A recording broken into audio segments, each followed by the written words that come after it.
Bismillahirrahmanirrahim.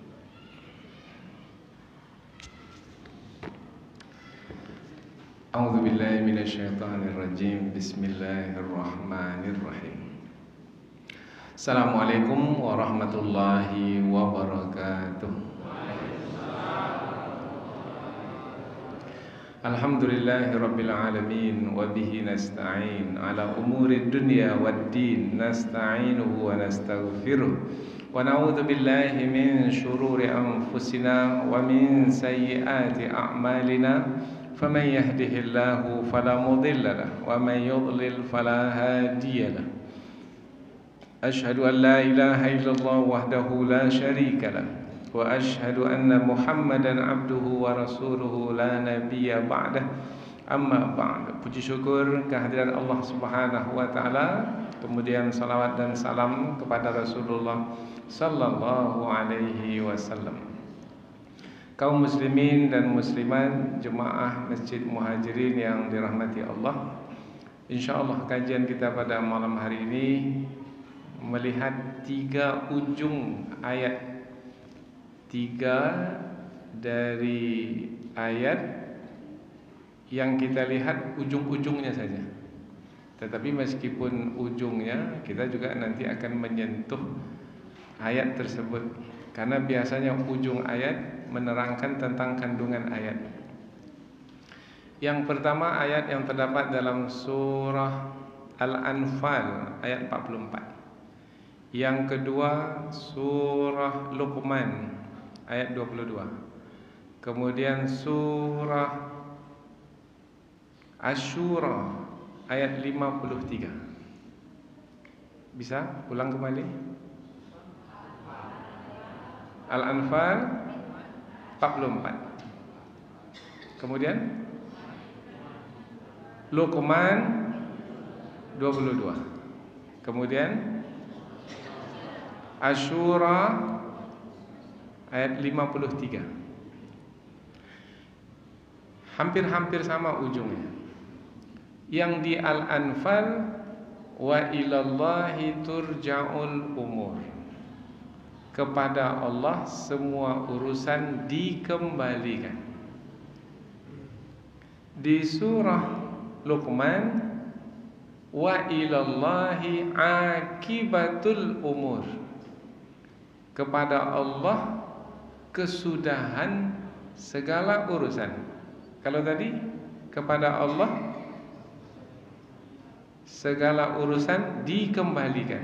Kepada Allah dikembalikan segala urusan. Yang kedua, kepada Allah kesudahan segala urusan. Yang ketiga, ala ilallahi tasirul umur. Ingatlah, semua urusan jadi menjadi itu kembalinya kepada Allah. Jadi menjadi itu apa maknanya? Karena kita mau fokus pada kata itu. Jadi menjadi. Dulu pertama kali masjid ini sebelum menjadi masjid, musola. Nah, dulu musola. Sekarang jadi masjid. Jadi menjadi masjid. Nah, yang menjadikannya ini Allah Subhanahu wa taala. Karena segala urusan jadi menjadi urusan itu karena Allah. Kalau Allah tidak jadikan, tak jadi. Paham ya? Kalau enggak kita tak sambung ini.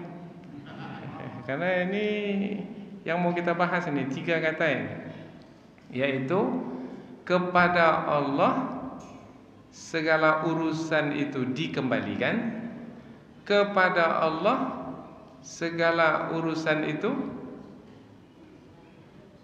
diselesaikan akibatnya, kesudahannya. Kemudian kepada Allah segala urusan itu jadi menjadi. Jadi menjadi ini kalau bahasa Arabnya lis-sayrurah. Ini kalau kita bawa ke bahasa Arabnya, karena ada kata soro yasiru, tasirul umur. Umpamanya, dulu kita ini seperti kita sekarang ini di awal kejadian, atau hanya berupa setetes air? Seperti sekarang ini langsung? Dah. Jadi dari setetes air jadi menjadi seperti sekarang ini, siapa yang menjadikannya ini? Itu makna jadi menjadi. Nah, ini istilah baru ini. Mungkin dalam kamus pun tak ada mungkin ini. Kita aja buat jadi menjadi. Jadi. Sebelum masuk instalasi listrik, bagaimana ruangan ini? Gelap gulita. Setelah masuk diberi lampu, jadi menjadi terang dia. Yang tadinya gelap.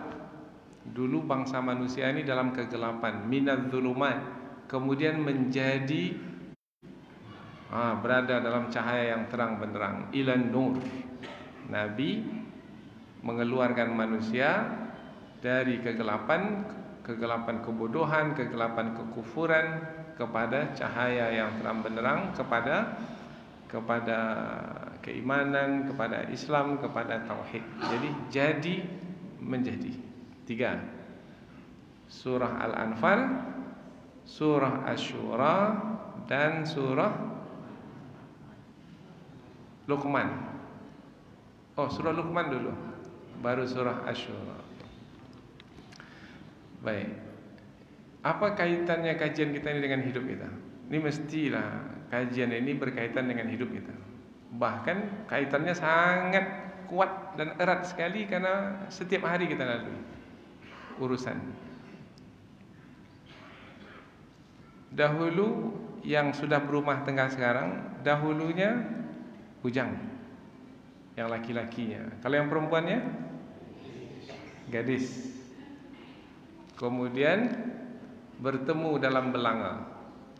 Kok dalam belanga pula? Ya, kan ikan di laut, asam di gunung. Bertemu dalam belanga. Yang satu dari Sumatera, yang satu dari Jawa. Bertemu dia. Ini yang menguruskan, ini urusan. Yang menguruskan urusan perkawinan ini, berumah tangga ini siapa ini? Nah, Allah Ta'ala. Bahkan yang sudah direncanakan dulu tak jadi. Nah, yang tak direncanakan berlaku. Ini bermakna urusan ini pasti ada yang mengurusnya ini. Kepada Allah segala urusan itu dikembalikan. Sudah berumah tangga. Kemudian tentang anak-anak ini pula, tentang pendidikan anak ini. Ini kan urusan mendidik anak. Sekarang anak masih kecil-kecil. Ini yang baru berumah tangga lah. Anak masih kecil-kecil, ada yang di SD, ada yang masih TK. Ini kesudahan urusan mendidik anak ini seperti apa? Kita tak tahu. Kita hanya berusaha saja. Tetapi kesudahannya itu ada pada Allah Ta'ala. Karena segala urusan itu kesudahannya kembali kepada Allah. Kan kaitan dengan hidup kita kan? Anak kita dulu dia baik, kemudian menjadi tak baik. Mengapa ya anak saya? Dulu saya anak patuh sekali, tapi sekarang anak saya, astagfirullahaladzim, sakit kepala saya dibuat. Berubah menjadi nakal dia. Bagaimana bisa seperti ini? Anak nakal, kemudian masuk ke lembaga pendidikan. Di lembaga pendidikan itu dididik, maka anak itu berubah menjadi baik, anak yang soleh. Ini urusan pendidikan seperti ini, dari baik ke buruk, buruk ke baik. Ini siapa yang menguruskan ini? Allah. Itu kalau kaitannya itu dengan kita rumah tangga. Sekarang kita bawa pula kepada yang tengah mewabah sekarang ini, Sampai tutup-tutup muka ini apa sebabnya? Karena ada wabah corona 19, COVID-19. Sudah divaksin? Belum. Mau divaksin atau enggak? Oh iya. Cepat kali menjawab. Nah, ini tentang wabah ini, tentang COVID-19 ini, coronavirus 19, COVID-19. Ini datang dia sekarang ini dan menyebar luas. Ini adalah urusan perkara. Seperti apa? Apakah ia akan menyebar terus sampai sekarang tahun berapa nih? 21. Sampai tahun depan? Urusan wabah ini tak bisa kita menguruskannya. Maka urusan wabah ini kalau mau selesai, bagaimana caranya? Kembalikan kepada Allah, karena segala urusan itu dikembalikan kepada Allah untuk penyelesaiannya. Wa ilallahi turja'ul umur. Kepada Allah lah segala urusan dikembalikan. Manusia tak mau mengembalikan urusan wabah ini kepada Allah, maka Allah biarkan uruslah sendiri. Akhirnya mengurus sendiri, cari vaksin, divaksin, setelah vaksin mati. Nah, karena dia harap setelah divaksin dia bisa sehat, tapi ada juga yang setelah divaksin mati. Karena sebenarnya bukan kita yang mengurus urusan. Segala urusan itu yang mengurusnya adalah Allah, maka kembalikanlah urusan itu kepada Allah. Bagaimana kesudahan wabah virus yang sekarang melanda kita ini? Bagaimana kesudahannya ini? Kita tak tahu. Entah semakin banyak dia, tambah menyebar luas. Karena kabarnya sekarang ini, yang sekarang ini jenisnya bukan jenis yang pertama dulu. Katanya sudah jenis yang ketiga pula sekarang. Sudah jenis yang ketiga. Setelah ini mungkin jenis yang keempat, jenis kelima, tak tahu kita. Bagaimana kesudahan COVID-19 ini? Ini COVID-19 ini berarti tahun 2019. Kalau sekarang tahun, ada tak COVID-21? Boleh jadi. Mana kita tahu? COVID-22? Wa ilallahi akibatul umur. Setelah diperiksa, di swab, positif. Kemudian diisolasi. Isolasi berapa hari? 14 hari. Bagaimana kesudahan? Ini baru hari pertama dia diisolasi. Bagaimana kesudahannya sampai 14 hari? Masih hidup atau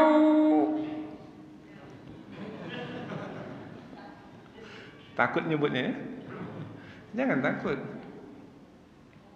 Atau akan berakhir di ruang isolasi itu hidupnya. Karena banyak orang yang meninggal di ruang isolasi. Bagaimana ya? Kesudahan dari virus yang sekarang ini ada dalam tubuh kita. Umpamanya kalau kita itu positif virus itu, maka pengajian ini menyelesaikannya.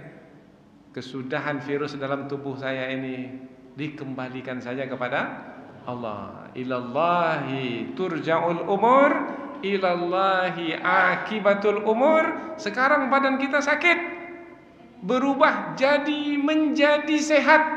Nah, yang berubah badan yang sakit ini menjadi sehat adalah Allah. Karena kepada Allah lah segala urusan itu jadi menjadi. Bisa faham? Jadi menjadi? Nah, ketiga-tiganya ini faham? Dikembalikan kepada Allah segala urusan, dikembalikan kesudahan segala urusan kepada Allah. Apa lagi yang ketiga tadi? Jadi menjadi segala urusan itu di tangan Allah. Faham? Dah selesai pengajian. Habis dah, tak ada lagi, habis dah dapat kesimpulannya. Jadi kesimpulan ini kita tarik di awal. Nah, setelah dapat baru kita lihat penjelasan ketiga ayat ini apa.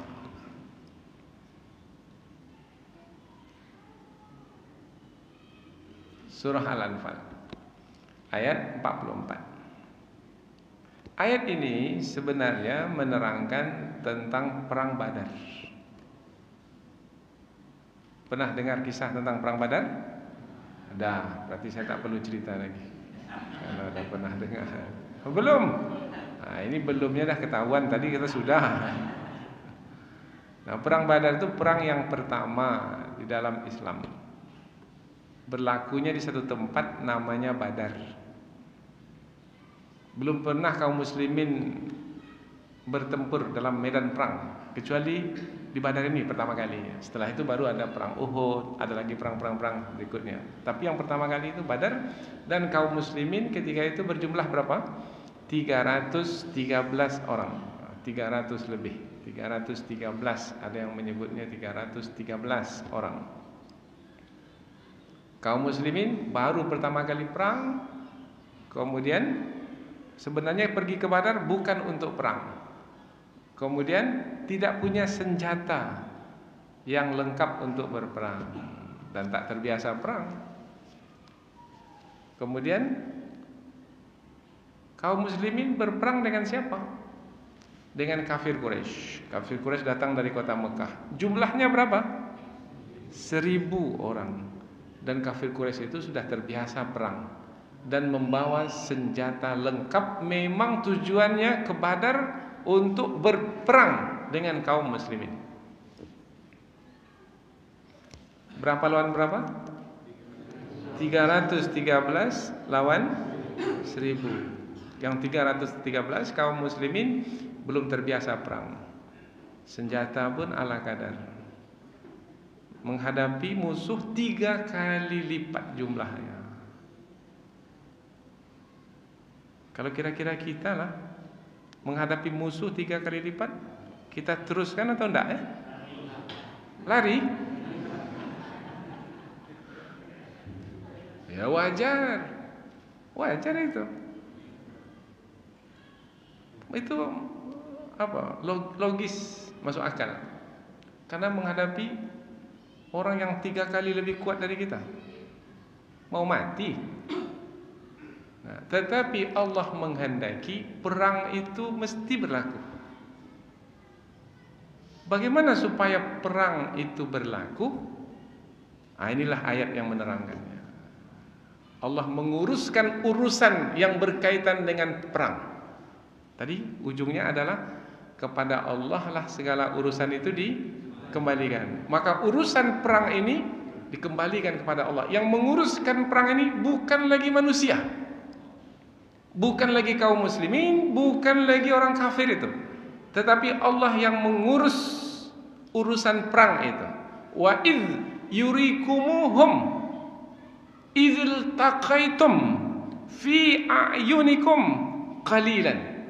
Dan ingatlah ketika Allah memperlihatkan kepadamu ketika kamu bertemu dengan musuh. Kamu di sini siapa? Kaum muslimin. Bertemu dengan musuh siapa? Kafir Quraisy.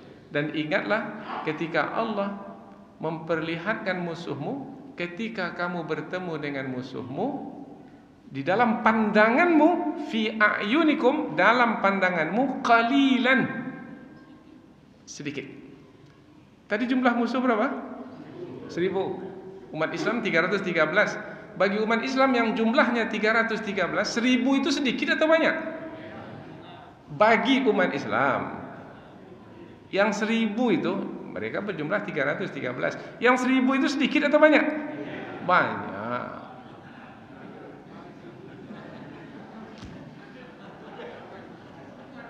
Mengajar ini mesti sabar kita. Mesti sabar. Maka kita sebut 313. Kalau kaum musliminnya 5000, kemudian musuh itu 1000, sedikit atau banyak? Itu baru sedikit. Tadi umat Islam 313. Ini sekarang ini berbanding dengan masjid sebesar ini yang hadir ini sedikit atau banyak? Sedikit. Tapi kalau masjid kita ini hanya 4 kali 4 meter saja, sehingga yang hadir ini berlimpah sampai keluar. dengan masjid yang ukuran kecil itu, maka jemaah itu sedikit atau banyak?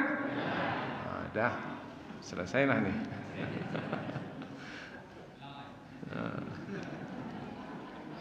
Mengaji ini mesti sedikit. Mengaji tafsir ini berat, karena mesti menerangkan kata itu satu-satu. Tak bisa digesa-gesa. Tergesa-gesa jatuh nanti. Maka lambat-lambat, perlahan-lahan. Setelah ini udah snack kan? Karena setelah ini lapar kita nih. Karena kalau kita udah porsir akal kita ini untuk berpikir, perut itu lapar. Tapi disediakan nanti insyaallah. Jangan risau. Dan ingatlah ketika Allah memperlihatkan di dalam perang ini. Bermakna yang mengurus perang ini siapa ini? Allah. Dan ingatlah ketika Allah memperlihatkan kepadamu musuh-musuhmu, ketika kamu bertemu dengan musuhmu dalam pandanganmu, qalilan, mereka itu berjumlah sedikit. Dalam pandangan berjumlah sedikit, tetapi sebenarnya banyak. Berapa tadi banyaknya? Apakah 1000 itu menyusut dia menjadi, dalam riwayat disebutkan sampai 70 orang menyusut itu. Dalam pandangan itu terlihat 70 orang. Apakah 1000 itu menjadi 70 orang? Tidak, 1000 tetap 1000. Tetapi dalam pandangan 70 orang. Siapa yang mengurus pandangan itu? Dan pandangan itu bahagian dari perang itu. Sebab kalau kaum muslimin melihat musuh 1000, tak jadi perang. Banyak nampaknya, pulang aja lah kita ini. Mati kita nanti ini. Karena Allah ingin perang itu berlaku, maka Allah menguruskan urusan perang itu, di antaranya menguruskan pandangan kaum muslimin itu, sehingga melihat musuh yang 1000 itu dalam pandangan berapa? 70.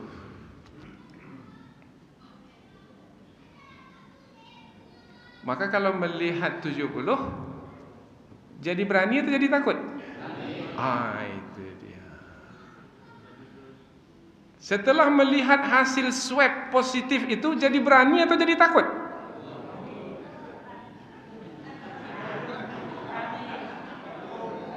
Ini langsung dipakaikan kaji ini sekali ini.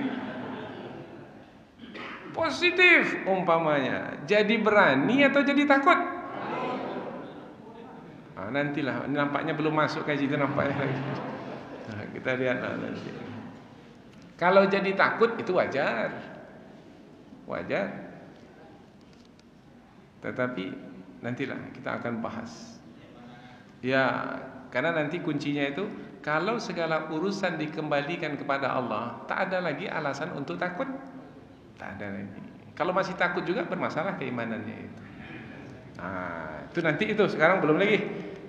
Belum sampai ke situ lagi. Kita mesti tahap demi tahap ya. Kita tak tahu nih mengaji ini sampai kapan ini. Yang penting mengaji aja lah kita kan. Sampai jam berapa batasnya? Sampai selesai. InsyaAllah. Karena kalau tak tuntas nih nanti tak tahu kita. Entah bulan depan tak ada lagi pengajian, entah tidak. Maka daripada tergantung, kita selesaikan malam ini. Sampai mana tadi? Sampai Allah menguruskan pandangan. Pandangan aja yang diuruskan, bukan bilangan 1000 itu menyusut dia, berubah dia. Enggak. Bilangan musuh itu 1000 tetap 1000. Dalam pandangan saya berubah. Tetapi pandangan itu penting untuk dirubah, karena Allah ingin memberlakukan perang.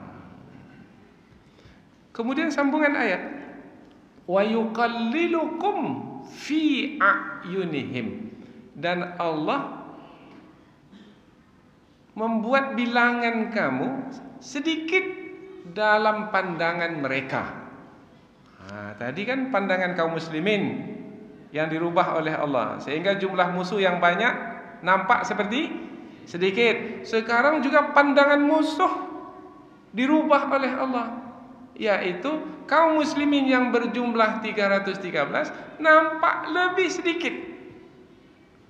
Sudahlah sedikit, nampak pula oleh musuh lebih sedikit lagi. Dikatakan hanya jumlah 70 orang saja.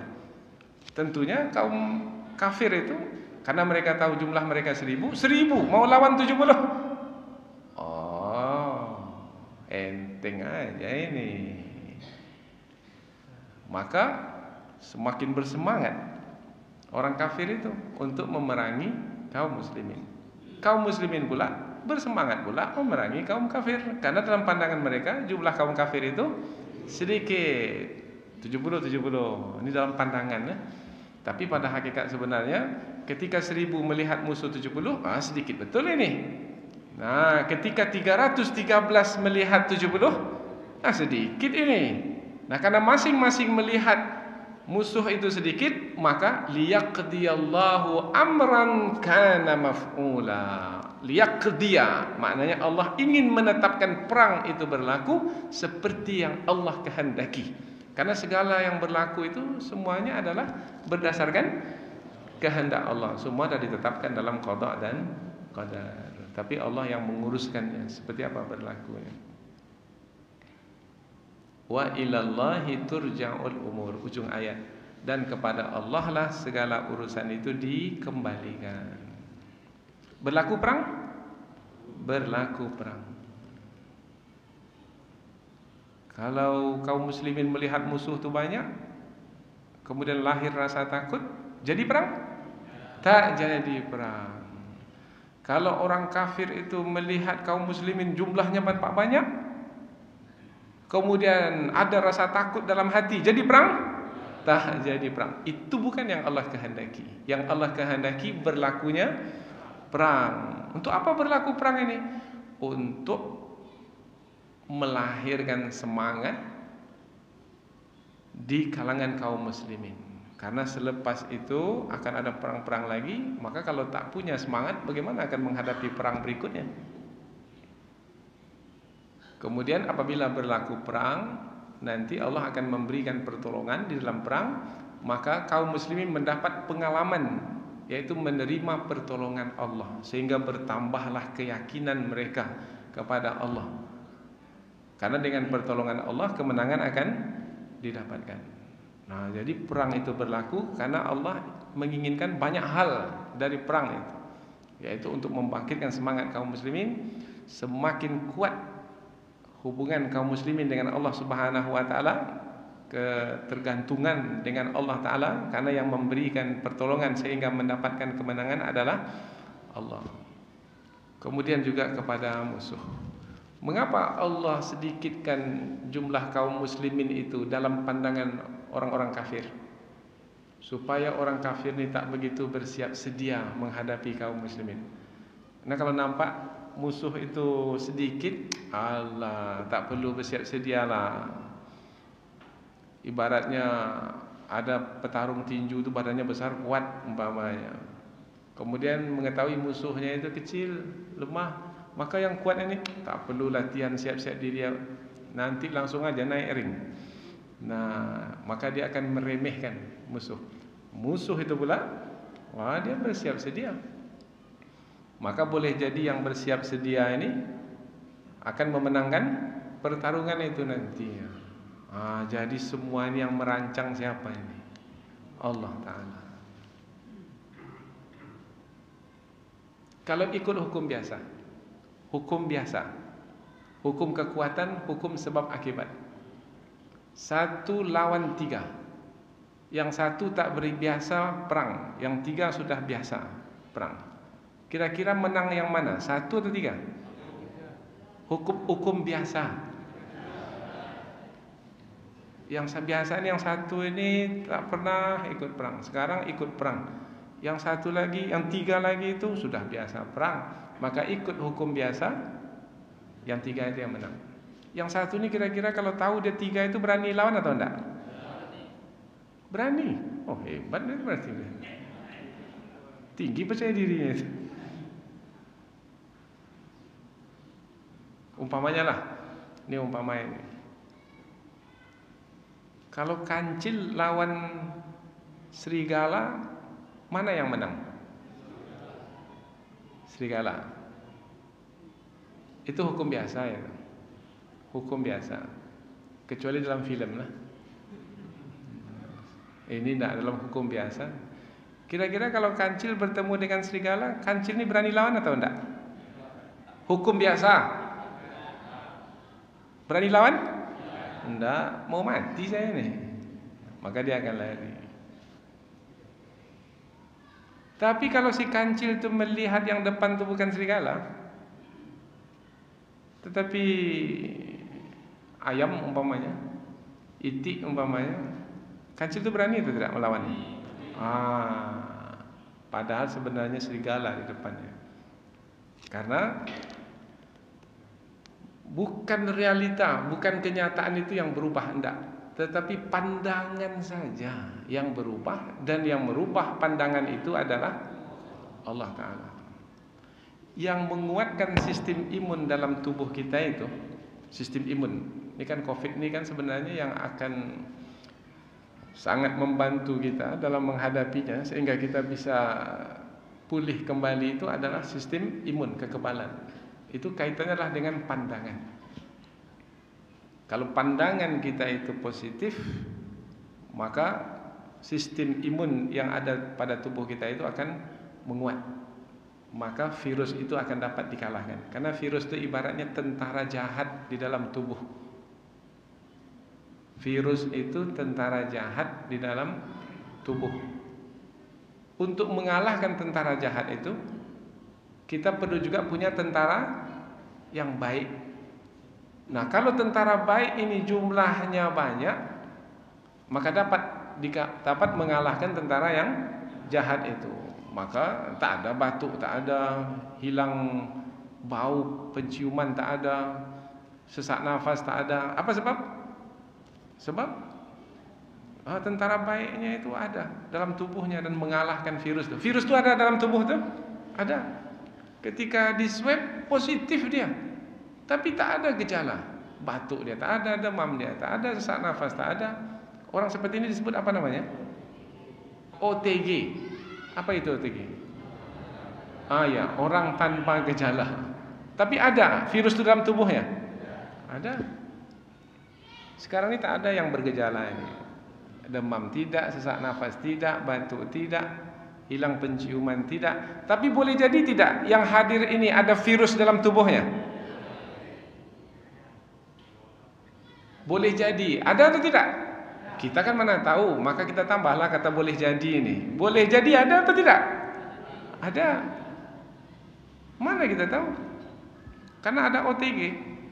Maka dikatakan OTG ini lebih berbahaya dari orang yang ada gejala. Kalau ada gejala kita bisa bersiap sedia. Tetapi yang tanpa gejala ini kita tak tahu. Jadi boleh jadi yang datang ke masjid ini ada orang yang bawa virus. Cepat aja lah jawab, ada atau enggak?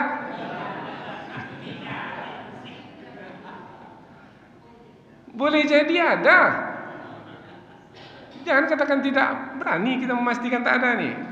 Mau diuji swab. Karena ada pondok pesantren, setelah diuji swab, jumpa dia puluhan orang rupanya. Padahal tak ada gejala. Dan itu bisa menyebar lagi karena anak-anak udah bercampur-campur antara satu dengan yang lainnya. Bisa jadi hari ini diuji positif tapi negatif, boleh jadi besok diuji udah jadi positif dia, dan seterusnya. Mungkin tidak yang hadir nih ada virus dalam tubuhnya? Mungkin. Takut? Mengapa tidak? Mengapa tidak? Inilah dia pengajian kita ini. Karena urusan virus yang ada dalam tubuh itu kita kembalikan kepada Allah. Ketika dia melihat virus yang ada di tubuh orang itu, entah ya dan entah tidak, kemudian dia menyangka ada, kemudian lahir rasa takutnya, tak jadi dia datang ke masjid. Mengapa bapak tak nampak-nampak lagi di masjid? Orang dah buat pengajian di masjid, orang sudah ramai ke masjid, dia tak nampak-nampak mukanya. Mana bapak? Saya takut dapat terkena virus nanti di masjid. Kan kita di masjid ada pakai masker, jarak umpamanya, diukur suhu. Ya mana tahu kan ada OTG. Pandai pula dia jawab. Akhirnya tak ke masjid. Jadi sekarang kita yang berani ke masjid ini apa sebabnya? Karena ada keberanian. Allah telah angkat ketakutan. Takut itu perlu, tetapi tidaklah takut itu menghalang kita untuk melakukan kebajikan. Takut itu perlu ada, tetapi takut itu tidak berlebihan. Mengapa tidak berlebihan? Sebab ini pengajian. Urusan tentang wabah itu, virus yang ada dalam tubuh itu, tubuh kita kah, tubuh orang lain kah yang akan pindah ke tubuh kita, kita serahkan urusan virus itu kepada Allah. Tapi tetap juga dengan berikhtiar, pakai masker, kemudian jaga jarak, kemudian cuci tangan, apalagi yang lain? Oh, makan nasi.